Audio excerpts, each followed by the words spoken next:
Salut à tous! Salut! Bienvenue dans cette nouvelle vidéo. On vous a concocté un petit résumé de toutes les différences qu'on a trouvées en venant en Espagne comparé donc à notre vie en France. Alors surtout ce qu'on veut dire c'est que nous on aime les deux pays, autant la France que l'Espagne, on aime vivre dans les deux pays et c'est d'ailleurs ce qu'on fait.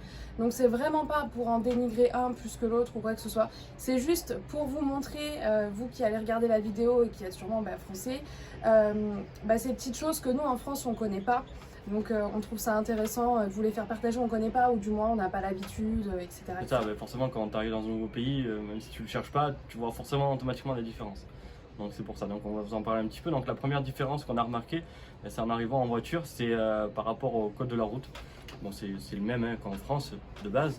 Ouais, c'est exactement le même, il n'y a, y a aucune différence. Oui, c'est pareil, ça, vous le savez certainement aussi, oui, tout est pareil. Mais la seule chose qui est différente, surtout ici en Andalousie, c'est qu'à Madrid ou Valencia on n'avait pas vu, ni à Lisbonne, c'est les ronds-points en fait. Par exemple, quand on rentre dans un rond-point, pour aller à gauche ou faire demi-tour, donc on se met sur la voie de gauche quand on rentre sur le rond-point, et si on va aller tout droit ou à droite, on se met sur la voie de droite. Donc sauf que eux, ils se mettent tout le temps sur la voie de droite, que ce soit pour aller à droite, tout droit, à gauche ou faire demi-tour dans le rond-point. Donc c'est à dire que toi si tu veux tourner à gauche, tu te mets sur la voie de gauche, le gars il se met sur la voie de droite, donc toi tu tournes à gauche. Et dès que tu vas sortir, il y en a un qui est sur ta voie de droite, du coup tu peux pas sortir, il bloque. Il faut tout le temps faire attention avant de sortir, de voir s'il y a quelqu'un sur la droite. Et c'est vraiment très récurrent. Ils respectent pas du tout en fait ce côté du sens de l'intérieur et de l'extérieur pour les ronds-points. Pour eux c'est tout extérieur. Et après, et en plus ils arrivent à ne pas faire d'accident, mine de rien. On fait attention et puis après bon ça passe. Mais c'est vrai que ça nous a surpris parce que nous en France on sait clairement que c'est un peu le truc interdit à faire, enfin interdit. C'est interdit par le code de la route. On ne voit pas quoi, on ne le fait pas donc, et ici pas du tout quoi. Donc voilà pour ce petit truc sur les ronds-points. Après en restant sur la thématique de la route, on a donc les autoroutes ici qui sont en Espagne, pas qu'en Andalousie, qui sont totalement gratuites. Donc les péages existent évidemment. Par exemple, pour aller à Marbella, vous avez un péage de 4 €. Nous, on a traversé toute l'Espagne en voiture. On a eu à un moment 10 € de péage, je sais plus où. Au tout début, en sortant de la France, quoi. Voilà. Sinon, on n'a rien eu du tout. La plupart des autoroutes, 99% des autoroutes sont gratuites. Donc, pour se déplacer, c'est hyper rapide, quoi. Tu peux prendre l'autoroute tous les jours pour aller à Malaga ou, à part Marbella, on va dire, partout où tu vas, avec l'autoroute, tu n'auras pas de péage. Donc, ça, franchement, c'est top. C'est un gain de temps. C'est une économie et voilà. Et alors qu'en France, c'est tout l'inverse là-dessus. Il y a toujours des péages, même pour les petits trajets, tu vas toujours mettre ta petite pièce de 1,50 €. Partout, du coup, maintenant, on va passer sur la bouteille de gaz. Donc en fait... c'est quand on est arrivé, ça aussi, quand on est arrivé, on rentre et ça sentait le gaz. C'est le premier truc qui nous a un peu sauté aux yeux, sauté au nez plutôt. On avait prévenu que l'appartement d'ici, du coup, fonctionnait la bouteille de gaz. C'est ça, donc quand on est arrivé, il y avait un technicien qui était en train de remettre en marche le système du gaz. Et c'est vrai que c'est pas quelque chose qu'on a l'habitude, ça existe en France aussi, ça existait surtout à l'époque de moins en moins. Eux, c'est encore ici, du moins ici en Andalousie, c'est très développé. Il y a des camions qui passent avec des bouteilles de gaz pour recharger le gaz ou autre. En fait, ça sert pour l'eau chaude uniquement. C'est ça, comme je dis, ça existe aussi en France, mais ici c'est vraiment développé. Et nous, c'est la première fois qu'on avait un appartement avec le gaz, avec une bouteille de gaz. Et c'est vrai que ça nous a fait peur en fait. Ça fait un petit peu peur, parce que c'est quand même une énergie assez dangereuse. Donc, après, je pense que nous, on n'est jamais tombé sur un appartement avec la bouteille de gaz, mais là, quand on en parle, c'est un truc quand même que tu peux voir en France, ce système de bouteille de gaz. C'est pas qu'ici, mais en tout cas, nous, c'était surtout nous en fait, c'était la première fois, surtout à nous en fait. Et on a vu qu'ici ça fonctionnait quand même pas mal avec mais donc, tu vois souvent le camion avec toutes les bouteilles de gaz derrière qui va à domicile t'apporter, t'échanger ta bouteille de gaz. Donc on doit récupérer à chaque fois une nouvelle bouteille de gaz pour l'eau chaude à peu près une fois par mois dans une station essence et le prix c'est à peu près 25 €, on va dire, la bouteille de gaz. C'est un autre fonctionnement et on s'y habitue. Après c'est vrai que par rapport à l'eau, c'est compliqué d'avoir l'eau tout de suite bien tiède, etc. C'est soit très chaud, soit très froid, faut un petit peu de temps, donc c'est vrai que c'est un petit peu galère, mais ça va. Ouais, ça s'adapte. On essaye en tout cas. L'autre point, c'est les odeurs. Il faut savoir qu'ici, ça c'est quelque chose qu'on a pu constater aussi avec d'autres personnes, comme au travail, où il y a des odeurs d'égout, où il y a des odeurs de poubelle, toujours des endroits où ça sent assez mauvais, quoi, dû aux poubelles. C'est un peu le thème d'après, je suis un peu en train de spoiler, mais c'est les poubelles qui sont un peu en évidence, qui sont des déchets partout par terre. C'est vrai que c'est quelque chose d'assez choquant, en tout cas pour nous, quoi. Mais on va dire que dans la ville, en tout cas de Malaga ou Benalmádena, il n'y a pas de mauvaises odeurs comparé des fois à Valencia où on a pu sentir vraiment des mauvaises odeurs dans les rues, dans les trucs. Là c'est vraiment quand tu sors un peu de la ville, mais à Valencia c'est pareil, c'est quand tu sors de la ville surtout. Et nous, c'est aussi, surtout quand on rentre chez nous, de temps en temps, quand on ouvre la porte, il y a tout le temps une odeur qui ne vient pas de chez nous en fait. C'est-à-dire que nous, ça sent bon, voilà, il n'y a aucune raison qu'il y ait une mauvaise odeur. Et d'un coup, on ouvre la porte, il va y avoir une odeur d'égout, etc., etc. Et en fait, voilà, l'Espagne a vraiment ce côté odeur très forte. Que ce soit sur la cuisine, que ce soit sur les égouts. Ouais, la cuisine, des fois, ils se font comme à Madrid, ils se font des steaks à l'oignon qui te remontent au nez. C'est pas la meilleure des odeurs, quoi. Ça vous pouvez largement, par contre, voilà, vous balader dans les rues, etc., sans avoir de mauvaise odeur. Donc c'est par-ci, par-là. Oui, évidemment, ça ne fait pas partout, heureusement. Ensuite, là, on va passer sur toute une thématique alimentation. En tant que Français, forcément. Et il y a de grosses différences, justement. C'est vraiment presque le point primordial qu'on remarque entre la France et l'Espagne niveau alimentation. Ça n'a rien à voir. En France, vous avez les boulangeries. Ici, vous n'en avez pas. Oui, si, il y en a, mais beaucoup moins. C'est pas la culture, du moins. Pas le même genre de pâtisserie ou de viennoiserie, quoi, qui sont beaucoup moins bonnes, quoi, clairement. En termes de supermarché aussi, c'est autre chose. Ici, il y a le Mercadona, qui est le supermarché espagnol qui ressemble donc au Lidl. C'est vrai qu'il est pas mal. Il est pas mal celui-là parce que c'est un peu comme Lidl, c'est-à-dire que tu vas à l'essentiel, quoi. Il n'y a pas autre chose que de l'alimentation ou de l'hygiène. Et du coup, tu fais pas d'extra et ça va beaucoup plus vite. Et quand tu commences à trouver des petits produits, c'est quand même pas mal. Ouais, franchement, le Mercadona, c'est quand même un bon supermarché où tu peux vraiment trouver des best-sellers pour ton frigo. Mais après, nous, il y a quand même des trucs où on ne s'y retrouve pas du tout. Donc, on a quelques best-sellers, on va là-bas, mais on ne pourrait pas prendre que là-bas non plus. Ouais. Et du coup, les autres magasins, donc vous avez Mercadona, donc Lidl, et après ici, c'est beaucoup la culture. En Espagne, partout, c'est la culture Carrefour. Ouais, c'est le seul magasin qui est français. Pas d'Auchan, mais par contre, vous avez des Carrefour. Les Carrefour City, il y a des Auchan en Espagne, mais pas ici, quoi. Ouais, les grands Carrefour. Des Leclerc, tu veux dire? Non, des Auchan en Espagne, il y en a Marbella, par exemple. Oui, des Auchan, oui. Mais des Leclerc aussi. Par exemple, moi j'ai été surprise qu'à Malaga, il n'y ait pas un petit Auchan. Bon, Leclerc, on sait que Leclerc c'est très français, ils sont pas très développés. Mais non, Auchan au final il est à Marbella, ici il n'y en a pas. Et ici c'est vraiment les grands Carrefour. C'est vraiment les Carrefour. Tu as les grands Carrefour, les Carrefour City, les Carrefour Market, comme en France. C'est vraiment très développé les Carrefour. Ouais. Et heureusement, hein, parce que clairement, sans ça, sans les grands carrefours et les petits carrefours, il resterait rien en fait. Hein. C'est là où Mercadona et Lidl. C'est là où on retrouve tous nos produits français, parce que c'est français. Même sur les emballages, c'est écrit en français. Le râpé, par exemple, des choses comme ça, vraiment typiques de France, ou le fromage, c'est au Carrefour. C'est qu'on va pas mal à Carrefour. Ça nous sauve clairement les courses pour plein de trucs. Après, tu adaptes du coup ton alimentation, parce que du coup, tu manges à peu près les mêmes choses, mais pas avec les mêmes ingrédients, ou voilà, c'est un jeu d'équilibriste, quoi, un peu, quoi. Mais surtout, pour vous expliquer un petit peu, Mercadona et Lidl, c'est vraiment que de l'alimentaire. Donc, le grand Carrefour, vous savez, vous avez le rayon cuisine, le rayon salle de bain, vous avez des objets, des choses et tout. Et heureusement qu'il y a ça, parce qu'autrement, il n'y a rien d'autre en fait. Après, tu peux pas acheter des trucs pour la maison dans d'autres magasins. Dans les Chinois, quoi. On demande, vous achetez où votre literie, je sais pas, la vaisselle. Après, Ikea, je suis en train de penser. Ouais, c'est vrai qu'à Ikea. On va peut-être aller faire un tour Ikea. Ouais, c'est vrai. Après, on a vu aussi qu'il n'y a pas de caisse automatique. Donc ça, c'est quelque chose, nous, ça nous choque. En France, il n'y a que de ça tout le temps et tout le monde en est très content. Mais alors ici, c'est tout l'inverse. Il n'y a plus de caisse automatique, il n'y a plus rien. Du coup, il y a des aidants que tu dois faire avec eux pendant attendre que ton numéro s'affiche pour aller à la caisse du numéro. Ouais, du coup, c'est... Par contre, si vous allez à Mercadona et Lidl, c'est quand même rapide, donc on peut comprendre qu'il n'y a pas besoin. Mais un Carrefour, l'énorme Carrefour là qu'on a ici, il n'y a pas une caisse automatique, quoi. Même si tu prends 2 articles, tu dois passer à la caisse normale. Ouais, ou Market aussi. Même le Carrefour Market en France, il y a des caisses automatiques et ici... Surtout le market où tu t'attends quand même un moment. Comme on se disait, ils ont peur peut-être du vol aussi et de la perte d'argent sur le vol. Donc je pense que c'est peut-être pour ça qu'ils ne le font pas. Après, par rapport en fait à ce qu'on trouve dans les rayons des supermarchés, c'est ce qu'on disait, il y a moins de choix, il y a moins de marques. C'est impressionnant. Ils n'ont pas de marques. Vraiment, on se rend compte que Carrefour, toutes les marques dedans, elles sont françaises. Que ce soit pour l'hygiène, les bons produits, c'est français, etc. Je ne veux pas nous jeter des fleurs, mais honnêtement... on a de très bons produits et eux, ils ont des bons produits aussi. Mais en termes de marque, il n'y a pas de proposition, il n'y a pas de choix. On est assez les rayons ne sont pas assez développés. C'est des petits rayons avec 2-3 choix de produits, mais pas plus. D'un côté, après, voilà, on n'a pas besoin de plus non plus. Mais C'est que nous on a l'habitude d'avoir Ouais, plus de choix. Quoi. ouais, c'est sympa quand tu as plusieurs marques, que tu peux vraiment choisir dans tes marques et tout. Là, les marques sont pas là, quoi. Donc, c'est bizarre. Après, en fast-food, alors là, Oula. ici, en France, on va dire qu'il y a McDo numéro 1 et puis après les autres. Ici, McDo est assez numéro 1 aussi, mais vous avez Plutôt numéro surtout 2. Burger King partout, partout, je sais pas.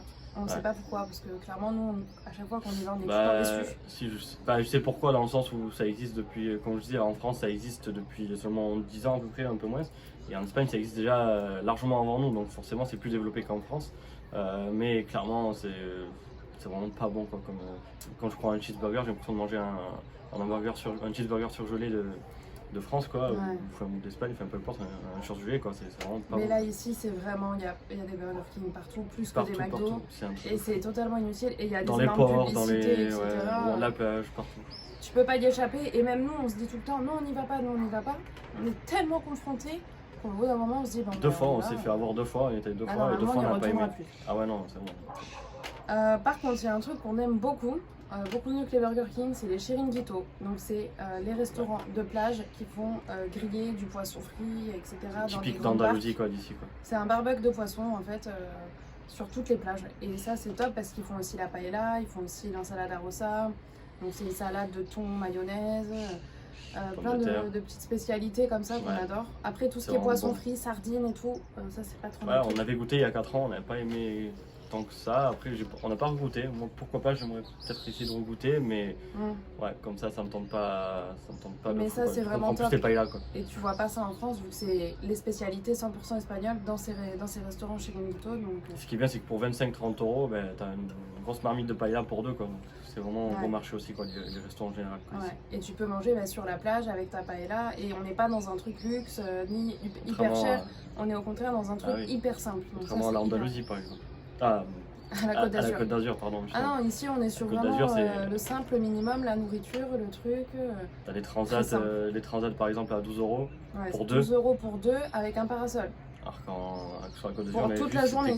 C'était combien 25 euros pour sur les beach clubs, là, c'est en bord de Par plage à personne. Cannes. À Cannes. 25 € par personne. Ouais. je crois. Ça.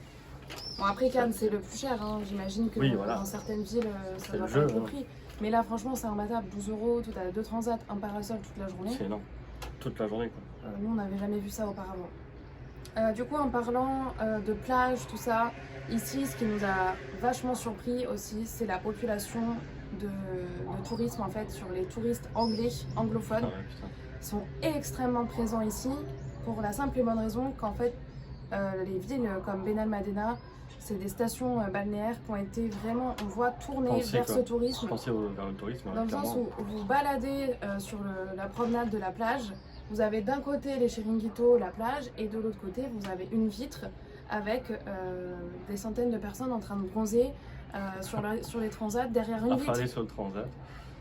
Et en Ça fait, régale, au quoi. début, on est un peu choqué, mais on se rend compte qu'il y a énormément d'hôtels et il y a énormément de touristes qui viennent profiter de ces hôtels avec piscine, au bord de la plage, etc., etc. Et toujours dans un esprit un peu low cost aussi. Et voilà, et tout ça, ça attire énormément les touristes anglais et Ah, mais c'est de impressionnant fou, la présence. il y a énormément d'Irish pubs aussi, des pubs irlandais, c'est assez développé, quoi. On Et s'attendait même pas à ça. pour les matchs du de tout. foot, ils étaient tous à fond. Enfin, c'est vraiment très développé, Et on quoi. Ça voit parle que c'est limite plus vraiment anglais qu'espagnol. une machine, quoi. On voit des bus, nous, dans notre rue arriver. Ouais. Ah enfin, ouais. Ça On a tourne. un hôtel mais juste en face de chez nous et du coup c'est on voit les bus impressionnant, arriver et quoi. repartir. Ouais, c'est un truc de fou, quoi. Bah après, c'est bien pour l'économie hein, Ah du bah pays. oui, ah bah ouais, clairement là. Ils ont bien pensé tout ça et ils ont Ils ont vraiment business, quoi. leur public et leur clientèle anglophone qui est là, quoi. Ensuite, on a donc les machines à tabac. Donc la culture du tabac ici, elle est un petit peu comme en France, dans le sens interdiction de fumer en intérieur. Et même des fois en terrasse de restaurant, on n'a pas le droit Ouais, non plus. souvent même. Souvent je dois sortir à 1 mètre à côté de la table pour pouvoir fumer. Donc là-dessus, c'est vraiment comme la France. Par contre, sur le côté économique, c'est pas du tout comme la France. C'est moins 50%, quoi. En France on est à peu près aux alentours de 10 euros selon le paquet. Et ici on est à 5 euros, quoi, voire un petit peu moins. Eux, ils sont restés bloqués à il y a 10 ans, les prix il y a 10 ans en France en fait. Ah ouais, c'est un le truc- paquet c'est un truc de fou. est bien à 5 euros, même pas à 6 ou 7, 5. Il est vendu en machine à tabac. Machine à tabac que vous retrouvez partout. Dans les bars, dans les restos, dans pas mal de choses. Ouais. Tu Ouais. mets ton billet, t'as tes pièces et t'as ton petit paquet qui tombe. Du coup c'est Je cool vous avoue quand qu'on tout a est fermé repris un à petit peu 22h. fumer, hein, malheureusement, à cause de tout ça Oui. aussi, ça aide pas. Ouais. Parce que c'est vrai que quand le tabac est plus cher, forcément, ouais, ça peut être une excuse, enfin une excuse, non, une bonne raison, on va dire, plutôt, pour arrêter de fumer. Mais là, on n'a plus cette bonne raison, quoi, déjà, donc ça en a une, mais ouais, c'est vrai que c'est tentant. On refume pas énormément, mais c'est vrai que vu le prix à 5 € et que nous, on est quand même fumeurs aussi, on a arrêté, on a repris, arrêté, c'est compliqué là d'arrêter totalement. Bref, voilà pour le tabac, donc vous trouverez plein de machines à tabac et le tabac à 5 €, donc c'est énorme la différence de prix. Mais évidemment, c'est déconseillé de fumer. Voilà. Dangereux pour la santé. Et dangereux pour la santé. Pareil. Ensuite, ce qu'on a remarqué, c'est beaucoup de problèmes avec les banques. Nous, on a quand même fait 2 banques ici. La première nous a annoncé qu'on avait des frais. En fait, on devait payer une assurance vie tous les mois de 30 € par mois à nous deux, donc 15 et toi 20, quelque chose comme ça. Non, c'est toi qui payais plus pour l'assurance vie, bizarrement. Ah oui, c'est 20 et 15, donc enfin, bref. 35 € en tout à payer par mois et obligatoirement pour ouvrir le compte bancaire. Et quand on lui demande cette assurance, elle nous sert à quoi? Au final, à rien. Donc nous, on a fermé ce compte. On est allé voir une autre banque qui, elle, nous a dit qu'il n'y avait pas de frais. Sauf que ça a été très compliqué. Pour recevoir la carte, parce qu'il fallait la fiche de paye qu'on n'avait pas encore. Et puis, c'est vrai, ce qui est un frein, il faut le dire, c'est aussi la langue, quoi. Même si ça fait quelques mois, ça fait plusieurs mois qu'on vit en Espagne. On a plusieurs mois d'existence en Espagne, mais voilà, on ne parle pas non plus couramment encore. Et c'est vrai qu'on n'a pas toujours à comprendre, on va se faire comprendre. Quoi. Je suis totalement d'accord, évidemment, on ne parle pas espagnol, donc c'est compliqué, c'est aussi un peu de notre faute, on va dire. Mais il faut dire que eux, sans ils n'aident pas non plus. Ils ferment à 15 h. La deuxième banque dans laquelle on est, il n'y a pas forcément d'accueil, il faut prendre des rendez-vous. Donc en fait, il n'y a pas cette fluidité qu'on a en France quand on se rend à une banque. On a quelqu'un à l'accueil qui nous reçoit, qui nous renseigne et il y a une communication. Bon, parce qu'on parle français aussi, j'imagine que pour les étrangers en France, ils doivent détester les banques aussi. Mais ici aussi, le fait que ça ferme à 15 h, c'est quand même pas pratique pour nous. Heureusement qu'on a des bonnes horaires. Et qu'on peut y aller le matin. On peut y aller le matin 2 fois par semaine, mais c'est quand même galère. Après ça, c'est juste notre expérience à nous. On ne savait pas qu'un jour, on aurait pu se retrouver dans une banque qui nous demandait de payer par mois des frais d'assurance. Voilà. Mais à Madrid, par exemple, on n'a pas eu de problème avec les banques. Donc ça, c'est vraiment notre expérience qu'on vous fait partager là-dessus. Pour rester aussi dans le thème des banques, il faut savoir qu'avec notre carte française, si on voulait retirer, on était taxé de 3 €. Et même après, avec une carte d'une banque espagnole, on ne peut retirer que dans la banque. Ouais, dans les autres, tu as automatiquement 3,95 €. Nous aussi, ça existe, mais c'est au bout de je sais pas combien de retraits. Et voilà. Là, il t'indique dès le premier retrait, il t'indique que dans une autre banque, c'est 3,95 €. Si tu veux retirer 10 ou 100 €, c'est pareil. Quoi. Ouais, très bizarre. Après, on leur a demandé pour le rejet du prélèvement, pour le découvert, ce genre de choses, ça a l'air de se faire, ça a l'air de fonctionner. C'est pareil qu'en France, un peu. Mais voilà, sur le côté liquide, c'est un peu bizarre. Ouais, ils n'aiment pas trop les effectifs aussi, quoi. Ouais. Après, vous avez toujours les horaires de magasins qui ferment en fait toute l'après-midi. Ouais, de 14h15 jusqu'à 17h-18h, quoi. Par contre, magasins, quoi. Quand je dis magasin, j'entends bien, je parle pas des centres commerciaux ni des supermarchés. Eux, ils sont ouverts en continu, c'est normal. Mais les autres petits magasins, bon, on n'en a pas vraiment l'utilité au quotidien. Voilà, mais c'est juste pour vous dire qu'il y a cet horaire qui est là et si vous en avez besoin, sur toute l'après-midi, c'est fermé. Ils sont en décalage, quoi, vu qu'ils mangent à 14-15h, enfin 16h même. C'est vrai que c'est pas pareil que nous. Il nous reste 2 sujets. Le dernier, donc c'est l'avant-dernier, c'est Internet. Je te laisse expliquer. Ouais, Internet, du coup, ici on a regardé pour avoir Internet, mais pas forcément Internet à la maison. On voulait Internet, un forfait, quoi, en fait. Et du coup, pas de wifi, ouais, voilà, je me suis renseigné un petit peu et du coup, on a pris un forfait, chacun un forfait. On paye à peu près, avec les réductions, on est à 35-40 € à peu près par mois. Et on a chacun Internet illimité. À savoir qu'en France, j'ai travaillé chez SFR, donc pour avoir Internet illimité, il faut compter, pour prendre large, entre 50 et 100 € selon les opérateurs pour avoir Internet illimité par personne. Là, pour 40 € maximum, on a les deux Internet illimité. Ouais, c'est ça, 40 € pour 2, encore une fois, pas par personne. Et l'autre énorme avantage aussi, c'est que c'est sans engagement en plus. Donc en France, c'est minimum 12 mois, voire 24 mois si tu prends un téléphone, mais ici c'est sans engagement, donc tu peux le prendre 2 mois si tu es en vacances par exemple. Après, il faut avoir un compte espagnol. Le nom de l'opérateur, c'est Yoigo. Yoigo. Et franchement, il est bon marché et Internet illimité, on n'a pas eu de soucis avec Internet, ça marche très très bien. Et c'est vraiment top, quoi. Et c'est sans engagement, donc du coup, si jamais on revient en France un jour, on n'a pas besoin d'attendre la fin de l'engagement du contrat pour pouvoir résilier. Et le dernier point, celui sur lequel on est confronté, qui est pour nous le plus dur. Clairement là, tout ce dont on vous a parlé, c'est des petites choses, voilà, des petits détails presque, j'ai envie de dire. Mais là, le dernier, c'est pas un détail, c'est un vrai truc. Tu vois de quoi je parle du coup? Je parle de quoi? L'appartement. Ouais. La recherche d'appartement. Ouais. En fait, ici, c'est très très compliqué. Bon, forcément, vu la période de l'été, c'est carrément catastrophique. En termes d'annonces, il n'y en a quasiment plus. Là, on réussit tout juste à avoir quelques petites pistes, donc ça peut marcher pour nous. On vous tiendra au courant vu qu'on doit déménager en plein mois de juillet. En fait, on est sur la côte, donc en gros, les appartements, ils les louent maximum de septembre à juin, voire septembre à mai. Parce que l'été, forcément, ils se le récupèrent et ils le louent à la semaine. Et la semaine, c'est le prix du mois du loyer de l'année. Donc 500 € la semaine au lieu de 500 € le mois. Forcément, ça se comprend, hein, ils font un gros bénéfice l'été, ce qui est normal. Et du coup, à ce moment-là, nous, on doit lâcher cet appart pour début juillet, à peu près, début mi-juillet. Et pour retrouver un appart là, juillet, août, c'est assez compliqué. On pourrait, mais ce serait des 2000 € dans le mois minimum, quoi, pour avoir un Airbnb, quelque chose comme ça en attendant septembre, parce qu'ils veulent bien nous reprendre en septembre pour encore une fois jusqu'en juin ou juillet. Mais voilà, c'est assez compliqué. Un petit conseil, si vous voulez emménager d'ici, ne venez en pas septembre. Sur la période de l'été, Septembre, c'est octobre, compliqué à trouver. Le plus loin de l'été possible, c'est le mieux. Parce que nous, déjà en avril, c'était compliqué. Bon, il y avait beaucoup d'annonces. Mais comme on était en France, c'était dur de trouver à distance. C'est le long terme qui est dur. Bon, après, j'ai envie de vous dire, ça, c'est pas le problème de l'Espagne en particulier. En France, si tu veux vivre aussi au bord de la plage, à cette période-là, tu vas retrouver les mêmes problèmes. C'est juste qu'ici, on sent quand même que le marché, il est vraiment, vraiment tendu et que la présence touristique, elle est énorme aussi. C'est vraiment pas rien. Donc, j'ai l'impression que c'est même plus que la Côte d'Azur, alors que la Côte d'Azur, c'est quand même très touristique. J'ai l'impression que là, en tout cas là où on vit, du moins, c'est extrêmement touristique, quoi. Forcément, tu dis pour un touriste, comme on disait, un touriste européen, il choisit plus la destination au sud d'Espagne pour le prix en fait. Parce que là, de ce qu'on vient de vous énumérer, vous avez des restaurants pas très chers, vous avez des transats pas très chers.